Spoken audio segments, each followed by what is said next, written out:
Hello, this is Dr. Stanley Lang. Welcome to this video, and I have a question for you. Do you think there's a connection between spiritual health and stress? Do you think there's a connection between spiritual health and stress?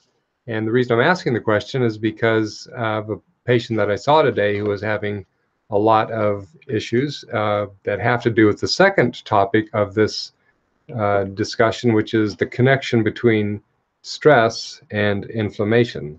So there's a lot of research that shows that when we're in a chronic stress situation, that our brain switches over to an imbalanced place that causes microinflammation to increase in our body, all through our body. Multiple different pathways are sort of turned on that are supposed to be on-off sort of things, but they're turned on continuously, which increases inflammation. So if we have any kind of an inflammatory disease going on in our body of any type, and we are in chronic stress, the inflammation goes up, which increases the symptoms of that disease. So it stands to reason that if there's any way that we can decrease stress, that will help the inflammation that's going on. Now, unfortunately, most medical treatment plans don't incorporate stress management or stress reduction as part of the treatment for the patient's symptoms, but I think they should be. I think it should be core to what the person is trying to accomplish, which is stress management as part of the overall treatment plan.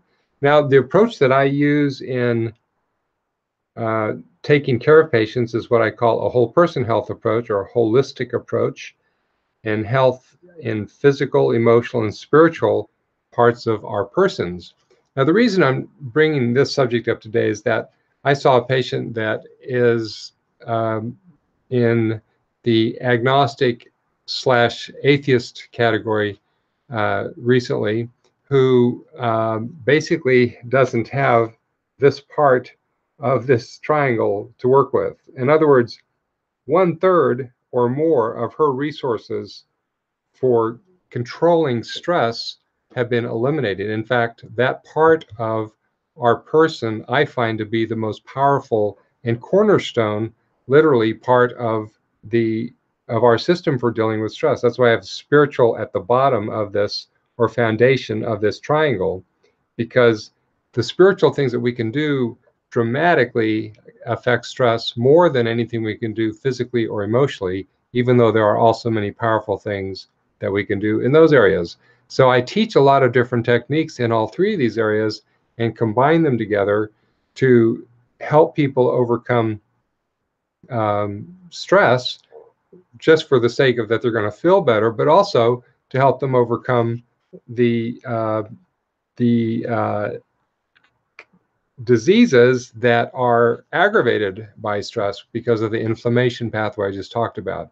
So there's a direct link between chronic stress and inflammation. If you've got any kind of inflammatory disease, it is worse, it's magnified when you're under continuous stress. And spiritual health is one of the most powerful tools to overcome chronic stress. So the spiritual approach that I particularly approach from is a Christian perspective, and especially how I teach forgiveness and thankfulness are from a Christian perspective. And I find them to be very powerful ways to help to overcome the stress that we're feeling in our lives. So I encourage you to click the link below this video if you want more information on how stress can be managed and how it can help you feel better when you're managing stress. So I wish you well, God bless, and have a great day.